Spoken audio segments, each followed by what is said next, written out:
आज के बाद फिर तुम्हें चिंता और डर नहीं सताएगा। सिर्फ इस कहानी को ध्यान से पूरा सुनना, क्योंकि इसमें चिंता और डर को खत्म करने का पूरा सिद्धांत छुपा हुआ है। तो चलिए आज की मजेदार कहानी की शुरुआत करते हैं। पुराने मगध राज्य में एक बहुत ही धनवान सेठ रहा करता था। उसके पास बहुत धन दौलत थी। एक दिन उसने हिसाब लगाया तो पाया कि उसके पास जितनी भी दौलत है ये तो केवल उसके बच्चों तक के लिए ही पर्याप्त होगी। वह सोच में पड़ गया कि उसके बच्चों के बच्चे और फिर उनके बाद आने वाली पीढ़ियों के लिए धन की व्यवस्था कैसे होगी। धन के अभाव में तो उनका जीवन बहुत मुश्किल हो जाएगा। इसी बात के बारे में सोच सोच कर वह बहुत चिंतित रहने लगा। लेकिन उन्हीं दिनों तथाकथ गौतम बुद्ध मगध राज्य में पधारे। तभी उसे किसी ने बताया कि तुम गौतम बुद्ध की शरण में जाओ, वह तुम्हारी चिंताओं का समाधान अवश्य कर देंगे। वह इंसान गौतम बुद्ध के पास जाता है और कहता है, बुद्ध, मैं चाहता हूं कि मेरे पास इतना धन हो कि मेरे बच्चे, उनके बाद उनके बच्चे और फिर उनके बच्चे, इसी तरह से अगली कई पीढ़ियां भी अगर मेरे धन का उपयोग करती रही तो मेरा धन समाप्त ना हो। गौतम बुद्ध मुस्कुराए और बोले, बिल्कुल ऐसा ही होगा, लेकिन उससे पहले तुम इस नगर के बाहर वाली झोपड़ी में रहने वाले परिवार को एक दिन के खाने की सामग्री देकर आओ। यह सुन वह बहुत खुश हो गया और तुरंत ही एक दिन के खाने की सामग्री से भरा थैला लेकर नगर की बाहर वाली कुटिया में पहुंच गया। वह जैसे ही कुटिया के अंदर गया तो उसने देखा कि कुटिया के अंदर एक बूढ़ी सास और उसकी जवान बहू है। बूढ़ी औरत बैठकर ध्यान कर रही थी और उसकी बहू रसोई में खाना बना रही थी। सेठ ने बहू की तरफ देखकर खाने की सामग्री का थैला आगे बढ़ाते हुए कहा, मैं इस नगर का एक अमीर सेठ हूं और तुम्हारे परिवार के लिए एक दिन के खाने का रास्ता लेकर आया हूं, इसे रख लो। यह सुन बहू ने मना करते हुए कहा, लेकिन हमारे पास आज के खाने की व्यवस्था है। सेठ ने कहा, इससे कल के खाने की व्यवस्था हो जाएगी। उस औरत ने कहा, माफ करें, लेकिन हम अगले दिन के लिए भी यह इकट्ठा करके नहीं रखते। हम रोज के खाने की व्यवस्था रोज ही करते हैं। यह सुनने के बाद उस सेठ ने सोचा, एक ये लोग हैं जो अपने कल के लिए भी कुछ इकट्ठा नहीं करते और एक मैं हूं जो अपने आने वाली कई पीढ़ियों के लिए धन इकट्ठा करने की चिंता में मरा जा रहा हूं। अब उस सेठ को समझ आ चुका था कि आखिर गौतम बुद्ध ने उसे नगर के बाहर वाली इस कुटिया में क्यों भेजा था। अगले दिन सुबह होते ही वह सेठ फिर गौतम बुद्ध के पास पहुंच गया और बोला, तथागत, आप जो मुझे समझाना चाहते थे अब मैं वह समझ चुका हूं, लेकिन क्या आप मुझे थोड़ा विस्तार से बताएंगे कि चिंता होती क्या है, यह कैसे पैदा होती है और इसका निवारण क्या है। गौतम बुद्ध ने कहा, कल के लिए की जाने वाली चिंता हमारे कल को बदले या ना बदले, लेकिन वो हमारी आज की खुशी जरूर छीन लेती है। चिंता एक ऐसी मानसिक बीमारी है जो हमारे जीवन से हर तरह खुशी छीन लेती है और इसे नीरस बना देती है। असल में चिंता का कोई वास्तविक अस्तित्व नहीं होता। चिंता एक ऐसा भाव है, ऐसा विचार है जो आने वाले भविष्य के डर से पैदा होता है। जिन चीजों के ऊपर हमारा कोई नियंत्रण नहीं, जिनके लिए हम कुछ भी नहीं कर सकते, उन चीजों के बारे में बार बार सोचना ही तो चिंता है। गौतम बुद्ध ने आगे कहा, जरा एक बार गहराई से सोच कर देखो कि जिन चीजों में तुम्हारा बिल्कुल भी नियंत्रण नहीं, जिन्हें तुम चाहकर भी नहीं बदल सकते, अगर उन चीजों के बारे में तुम पूरा दिन ना भी सोचो तो क्या बिगड़ जाएगा। उस इंसान ने कहा, बुद्ध, तो क्या आपके कहने का अर्थ यह है कि हम किसी भी चीज या घटना के बारे में सोचना ही छोड़ दें। बुद्ध ने कहा, जीवन में जो भी समस्या आई है या फिर आने वाली है उसके बारे में विचार करके उसका समाधान निकालना, यह तो हमारे बुद्धि का धर्म है, लेकिन उसी समस्या के बारे में निरंतर लगातार बार बार सोचना, यह एक मानसिक बीमारी है।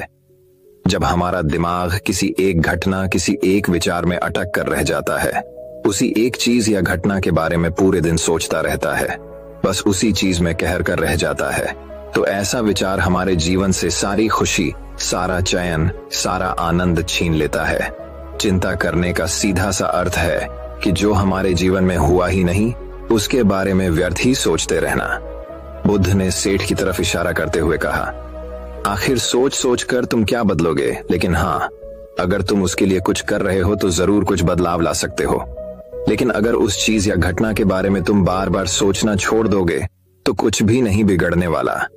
तो क्यों सोचते रहते हो एक ही बात के बारे में, क्यों अपनी हर खुशी और जीवन के शांति को अपने ही हाथों उजाड़ रहे हो। लोग भविष्य की जिन घटनाओं के बारे में सोच सोच कर परेशान होते रहते हैं, उनमें से ज्यादातर घटनाएं तो उनके जीवन में कभी घटती ही नहीं। चिंता करने से तुम्हारी आने वाली समस्याओं का समाधान नहीं होने वाला, लेकिन तुम्हारा आज का सुख चैन जरूर चला जाएगा। तुम एक बात का अनुभव करना कि चिंता से भरा 1 घंटा तुम्हें पूरे दिन की मेहनत से भी ज्यादा थका देता है। असल में जब कोई अपनी घटना वास्तविक जीवन में घट भी जाती है, वो हमें उतना दुख नहीं देती जितना हमने उसके बारे में मन में सोच सोच कर खुद को दुखी किया होता है।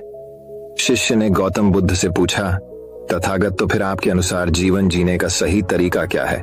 बुद्ध ने कहा, बीते हुए कल का दूसरा नाम है पश्चाताप, उदासी, और भविष्य का दूसरा नाम है संघर्ष।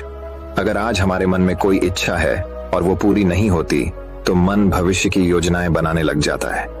भविष्य में सारी इच्छाएं पूरी होंगी ऐसा सोचने लगता है, लेकिन जीवन ना तो भविष्य में है और ना ही अतीत में।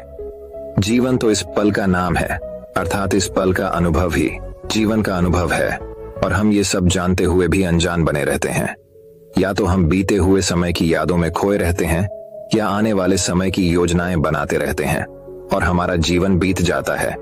सिर्फ एक सत्य अगर हम अपने अंदर उतार लें कि ना हम बीते हुए कल को बदल सकते हैं और ना ही हम आने वाले भविष्य को देख सकते हैं, हम तो केवल पूरे धैर्य और साहस के साथ भविष्य का स्वागत कर सकते हैं, उसे स्वीकार कर सकते हैं। तो क्या ऐसा करने से हमारे जीवन का हर क्षण जीवन से नहीं भर जाएगा? सेठ ने कहा, बुद्ध, बात तो आप ठीक ही कह रहे हैं, लेकिन कितनी भी कोशिश कर लो चिंता तो होती ही है। ज्यादा नहीं तो घर परिवार की चिंता तो रहती ही है। बुद्ध ने कहा, चिंता होना तो स्वाभाविक है, लेकिन उस चिंता को चिंतन में बदलना हमारा काम है। चलो तुम्हें एक बात स्मरण कराता हूं जो तुम पहले से ही जानते हो। तुम्हारे आने से पहले भी ये संसार था, ये समाज था, परिवार था, और जब तुम इस दुनिया से चले जाओगे तब भी ये सब कुछ रहेगा। तुम्हारे आने और जाने से इसमें कुछ ज्यादा बदलाव नहीं आया। वैसे भी तुम्हारे आने से पूर्व और जाने के बाद का समय तुम्हारे हाथ में है ही नहीं।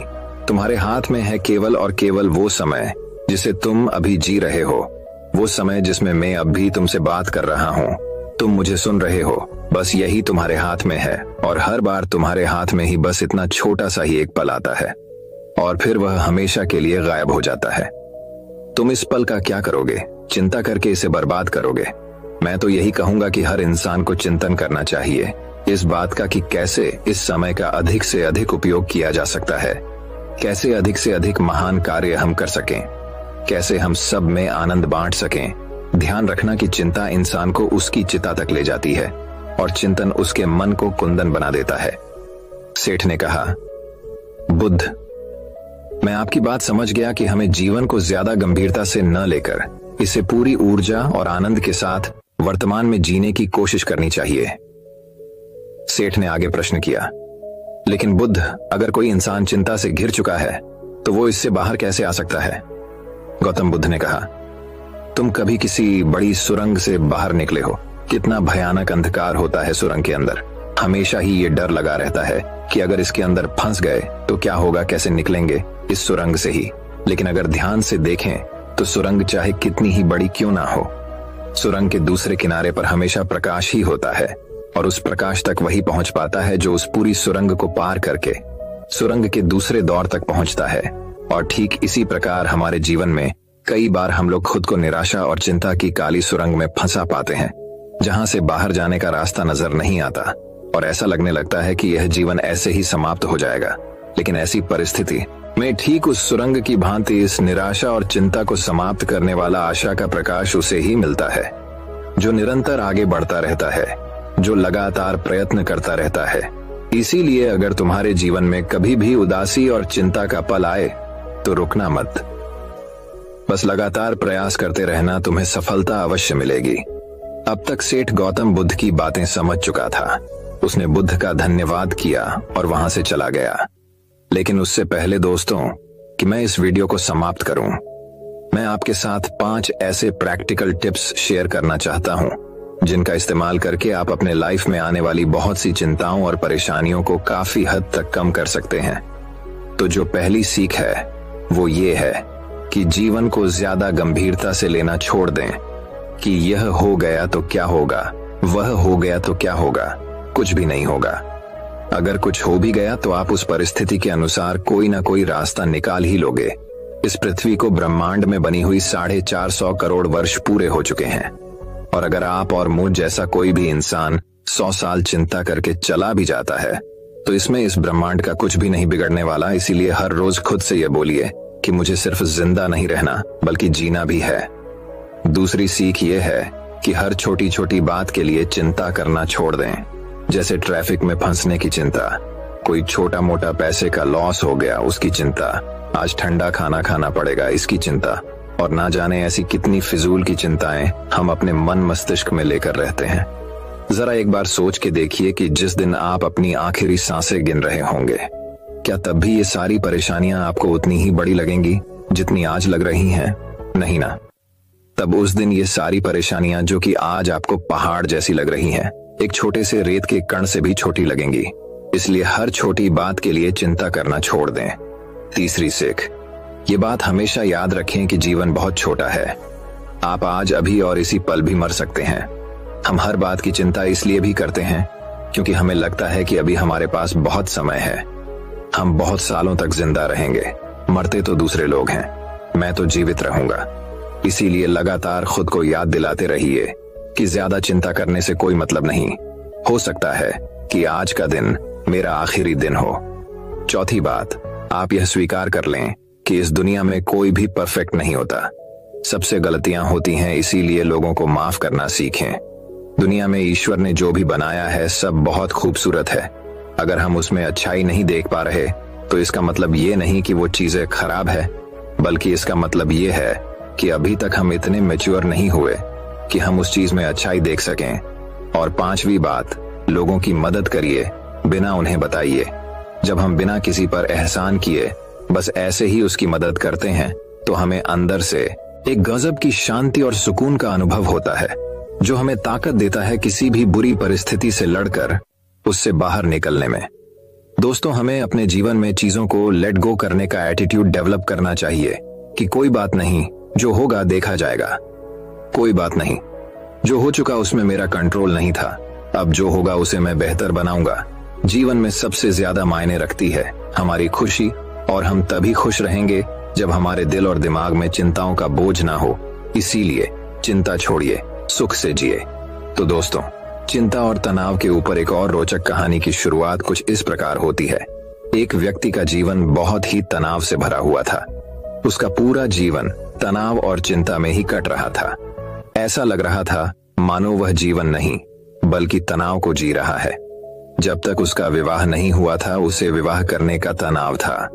विवाह हो गया तो पत्नी और घर के खर्चों को चलाने का तनाव रहने लगा। बच्चे ना होने का तनाव रहने लगा। बच्चा हो गया तो उसकी शिक्षा और भविष्य का तनाव सताने लगा। ऐसे ही अनेकों कारणों की वजह से उसका मन हर समय चिंता और तनाव से भरा रहता। वह इस तनाव से छुटकारा पाना चाहता था। तभी उसने एक दिन कुछ बौद्ध भिक्षुओं को अपने घर के सामने से भिक्षा लेकर जाते देखा। उन सभी बौद्ध भिक्षुओं के चेहरे पर असीम शांति और खुशी का भाव था। चिंता और तनाव तो उनके चेहरे पर दूर दूर तक दिखाई नहीं दे रहा था। वे सभी बड़े खुश और मस्त दिखाई पड़ रहे थे। उन्हें देखकर उस व्यक्ति ने सोचा कि शायद भिक्षुओं के जीवन में कोई तनाव नहीं होता और खुशहाल जीवन जीने का यही सर्वोत्तम तरीका है। इसलिए उसने एक दिन अपना घर बार छोड़ दिया और सन्यासी बन गया और एक गुरु का शिष्य बन गया। लेकिन तनाव कोई गांव या शहर तो नहीं है जिसे छोड़कर चले जाएं। इसका संबंध तो इंसान के मन से है। गृहस्थ जीवन का त्याग करके भिक्षु जीवन अपनाने के बाद भी उसे कोई राहत नहीं मिली थी। वह अब भी तनाव और चिंता से भरा हुआ था। अब उसके जीवन में नए तरह के कामों को लेकर तनाव रहने लगा, जैसे आश्रम के नियम पालन का तनाव, शिक्षाओं को ग्रहण करने का तनाव, गुरु की आज्ञा पालन का तनाव, रोज भिक्षा मांगने का तनाव, और सभी चीजों के बीच में खुद को सर्वश्रेष्ठ साबित करने की होड़ लगी रहती थी। उसका तनाव कुछ दिनों तक तो सब कुछ ठीक चल रहा था, लेकिन फिर उसे अपने परिवार की याद आने लगी, उनकी चिंता सताने लगी। वह महसूस करने लगा कि उसके सांसारिक जीवन में भी तनाव था और उसके सन्यासी जीवन में भी तनाव है। फिर उसने सोचा कि तनाव तो दोनों ही जगह है। परिवार के साथ रहने में भी तनाव है और आश्रम में रहने में भी तनाव है। जब दोनों ही जगह तनाव में रहना है तो क्यों ना मैं अपने परिवार के साथ ही रहूं। यह सब सोचकर उसने आश्रम से भाग जाने का निर्णय किया। एक दिन वह आश्रम से भाग ही रहा था कि तभी उसके गुरु ने उसे देख लिया और पीछे से चिल्लाकर कहा, जिससे तुम भाग रहे हो वह तो तुम्हारे साथ ही है, फिर तुम्हारे भागने का क्या फायदा, आखिर कब तक तुम ऐसे ही भागते रहोगे। गुरु की आवाज सुनकर वह व्यक्ति रुक गया और बोला, गुरुदेव, मेरा जीवन तनाव से भरा हुआ था और उस तनाव से छुटकारा पाने के लिए मैं भिक्षु बन गया, लेकिन यहां भी मेरा तनाव कम नहीं हुआ, इसीलिए मैं अपने सांसारिक जीवन में वापस लौट रहा हूं। गुरु ने कहा, वो सब तो ठीक है, तुम वापस लौट सकते हो, लेकिन कम से कम तनाव को तो यही छोड़ जाओ। वापस सांसारिक जीवन में जाकर फिर उसी तनाव को लेकर घूमोगे तो यहां आने का क्या फायदा। किसी ने कहा, गुरुदेव, क्या ऐसा संभव है, क्या ऐसा हो सकता है कि मेरे जीवन का सारा तनाव गायब हो जाए। गुरु ने कहा, क्यों नहीं, ये बिल्कुल संभव है, लेकिन इसके लिए तुम्हें एक काम करना पड़ेगा। क्या तुम उस काम को करोगे? शिष्य ने कहा, जी गुरुदेव, आप बताइए तो मैं जरूर उस काम को करूंगा।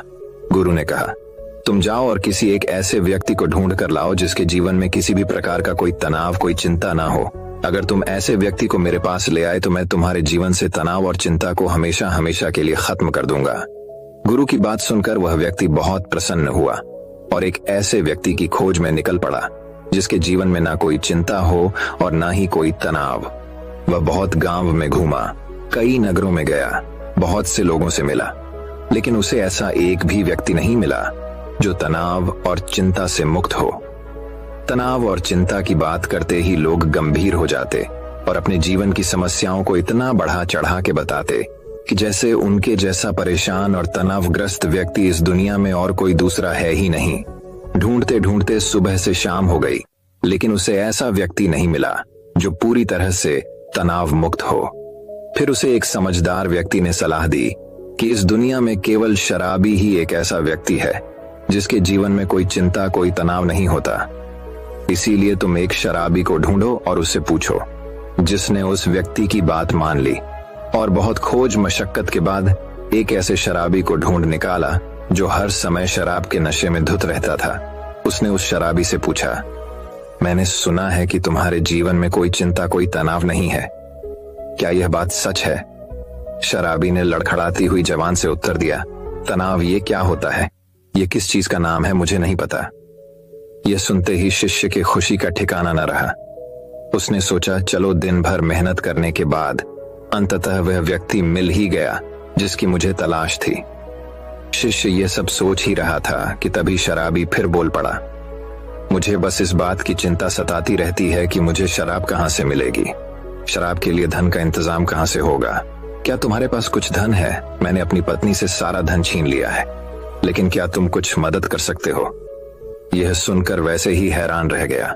उसकी सारी खुशी गायब हो गई। अब तक दिन भी ढल चुका था और अंधेरा होने वाला था, इसीलिए वह थक कर एक मंदिर में बैठ गया। वह बहुत हताश और निराश था। वह सोचने लगा, क्या इस दुनिया में कोई भी तनाव मुक्त नहीं है? तभी एक छोटा गरीब बच्चा उसके पास आया और बोला, बहुत जोरों की भूख लगी है, क्या कुछ खाने को मिलेगा? वैसे ही उस बच्चे की तरफ देखकर बोला, जब तुम जैसे छोटे बच्चे के जीवन में भी चिंता और तनाव है तो बड़ों का क्या हाल होगा? बच्चे ने कहा, महात्मा जी, चिंता और तनाव नहीं, केवल भूख है, क्या आपके पास से कुछ भोजन मिलेगा? बच्चे की यह बात सुन वह अचानक बहुत प्रसन्न हो गया, जैसे उसे कुछ प्राप्त हो गया हो। उसने अपने झोले में से कुछ भोजन निकालकर उस बच्चे को दिया और वहां से भागता हुआ सीधा गुरु के पास पहुंचा और बोला, गुरुदेव, बहुत ढूंढने के बाद भी मुझे ऐसा एक भी व्यक्ति नहीं मिला जो तनाव मुक्त हो, जिसके जीवन में कोई भी चिंता ना हो। सभी के जीवन में कुछ ना कुछ चिंताएं हैं। जिसके पास धन नहीं है उसे धन की चिंता है, जिसके पास धन है उसे और अधिक धन कमाने की चिंता है। जिसके पास प्रेम नहीं है वह प्रेम के लिए चिंतित है, जिसके पास प्रेम है वह प्रेम से चिंतित है। जिसके पास काम नहीं है वह काम के लिए ही परेशान है, जिसके पास काम है वह काम से परेशान है। दुनिया में हर इंसान हर स्थिति में किसी न किसी वजह से परेशान है और तनावपूर्ण जीवन जी रहा है। लगता है इस तनाव से छुटकारा पाना संभव ही नहीं है। गुरु ने कहा, तनाव से छुटकारा पाना भी संभव है, लेकिन इसके लिए तुम्हें कुछ करना पड़ेगा। इसके बाद गुरु कुछ गीली लकड़ियां लाकर शीशे के सामने रख देते हैं और कहते हैं, इसमें आग लगाओ। जिसे उन गीली लकड़ियों में आग लगाने का बहुत प्रयास करता है लेकिन उसमें आग नहीं लगती, तो वह कहता है, गुरुदेव ये लकड़ियां तो गीली हैं, फिर इसमें आग कैसे लगेगी? गुरु ने कहा, तो अब तुम क्या करोगे? इन लकड़ियों को सुखवाओगे या बैठकर चिंता करते रहोगे कि अब मैं क्या करूं? इन लकड़ियों में आग तो लग नहीं रही। क्या तुम्हारी चिंता करने से लकड़ियां सूख जाएंगी, या फिर तुम थोड़ी सी मेहनत करके कुछ सूखी लकड़ियां इकट्ठा करोगे और आग लगाओगे? शिष्य ने कहा, गुरुदेव आप ठीक कहते हैं, लेकिन हर चीज में कोई ना कोई चिंता तो होती ही है। गुरु ने कहा, चिंता किसी चीज में नहीं बल्कि तुम्हारे अंदर, तुम्हारे मन में होती है। और जहां चिंता हुआ तनाव होता है वहां सफलता मिलनी मुश्किल हो जाती है। और जब सफलता नहीं मिलती तो हम और भी चिंता और तनाव में घुसते चले जाते हैं। उसने कहा, गुरुदेव अगर सारे काम हमारे अनुसार होने लगे तब तो हमें चिंता नहीं होगी। गुरु ने कहा, इंसान के अंदर चिंता और तनाव उत्पन्न ही तभी होते हैं जब उसकी परिस्थिति और मनस्थिति अलग अलग होती है। यानी कि वह चाहता तो कुछ और है लेकिन उसे मिलता कुछ और है। इसलिए अगर व्यक्ति अपनी परिस्थिति और मन स्थिति के बीच समन्वय स्थापित करना सीख ले तो वह तनाव से मुक्त हो जाएगा। किसी ने कहा, लेकिन ऐसे कैसे संभव है? गुरुदेव गुरु ने कहा, स्वीकार करके। जब हम किसी भी घटना को स्वीकार कर लेते हैं फिर वो घटना हमें तनावग्रस्त नहीं कर सकती। जैसे किसी दुर्घटना में अपाहिज हुए लोग शुरू में तो बहुत चिंतित और तनावग्रस्त होते हैं क्योंकि उन्होंने अब तक अपने अपाहिजपन को स्वीकार नहीं किया होता, लेकिन धीरे धीरे वह अपने इस स्वरूप को स्वीकार कर लेते हैं। फिर उन्होंने वह अपाहिजपन उतना चिंतित और परेशान नहीं करता जितना शुरुआत में करता था। गुरु ने आगे कहा, जीवन में कुछ समस्याएं होती हैं और कुछ समस्याएं हम खुद निर्मित कर लेते हैं सिर्फ सोच सोच कर, जबकि असल में वह समस्या होती ही नहीं है। किसी ने कहा, गुरुदेव मैं कुछ समझा नहीं। गुरु ने कहा, तुम अपने परिवार को छोड़कर यहाँ क्यों चला आया? व्यक्ति ने कहा, क्योंकि वहां मेरे जीवन में बहुत तनाव था। गुरु ने कहा, क्या यहाँ तुम्हारे जीवन में तनाव नहीं है? उसने कहा, हाँ तनाव तो यहाँ भी है। गुरु ने कहा, क्या तुम्हारे अंदर हर समय यह विचार नहीं उठते रहते कि मेरे साथ ही बुरा क्यों होता है, मुझसे ना हो पाएगा, सभी लोग बुरे हैं, काश ऐसा हो जाए, सब मेरे अनुसार हो जाए, मुझे ज्यादा मेहनत ना करनी पड़े। इसी तरह के और भी विचार क्या तुम्हारे मन में हर समय नहीं उठते रहते? किसी ने कहा, हाँ गुरुदेव, हाँ बिल्कुल ऐसा ही होता है। जब मैं आश्रम में गुरु भाइयों के साथ रहता हूँ तब भी, और जब मैं घर में था तब भी। गुरु ने कहा, समस्या बाहर नहीं, समस्या तुम्हारे भीतर है। तुमने अपने अंदर बेवजह का तनाव बना रखा है उन काल्पनिक घटनाओं के बारे में सोच सोच कर जो शायद तुम्हारे जीवन में कभी घटित भी नहीं होंगी। उनके बारे में सोचकर ही तुम चिंताग्रस्त रहते हो, तनाव में रहते हो। जिस दिन तुम इस बात को समझ जाओगे कि जीवन में समस्या होती है और उसका समाधान भी होता है, और उस समाधान को पाने के लिए कार्य करना पड़ता है और उस कार्य का एक परिणाम भी होता है, तो उस दिन से तुम्हारे जीवन में कोई भी तनाव नहीं रहेगा। शिष्य ने कहा, गुरुदेव आप सही कह रहे हैं। मुझे मंदिर के बाहर एक बच्चा मिला था। जब मैंने उससे पूछा कि क्या तुम्हारे जीवन में चिंता है, तनाव है, तो उसने कहा था, ना चिंता है ना तनाव है, बस भूख है। उस समय मैं समझ नहीं पाया था कि समस्या तो भूख है, तनाव में चिंता नहीं, केवल भूख का समाधान किया जा सकता है, तनाव या चिंता का नहीं। दोस्तों, जिस काम की वजह से तनाव और चिंता उत्पन्न हो रही है उस काम को खत्म करो। तनाव और चिंता अपने आप खत्म हो जाएंगे। बस यही एक छोटी सी बात है जो हमें समझनी है। दोस्तों, मैं उम्मीद करता हूँ कि यह कहानी सुनने से आपके जीवन में अच्छे बदलाव आए होंगे। आपको इस वीडियो से क्या सीखने मिला ये कमेंट करके जरूर बताएं। और अपने परिवार, दोस्तों क्या आपके करीबी इंसान के साथ ये कहानी शेयर करके उन्हें भी इस ज्ञान से परिचित करवाएं। बाकी अगर आपको ये वीडियो दिल से अच्छी लगी हो तभी इस वीडियो को लाइक कर देना, और आपने अब तक इस चैनल को सब्सक्राइब न किया हो तो चैनल को सब्सक्राइब भी जरूर कर देना। आपका हर दिन शुभ हो और खुशियों से आपका जीवन भरा रहे। धन्यवाद।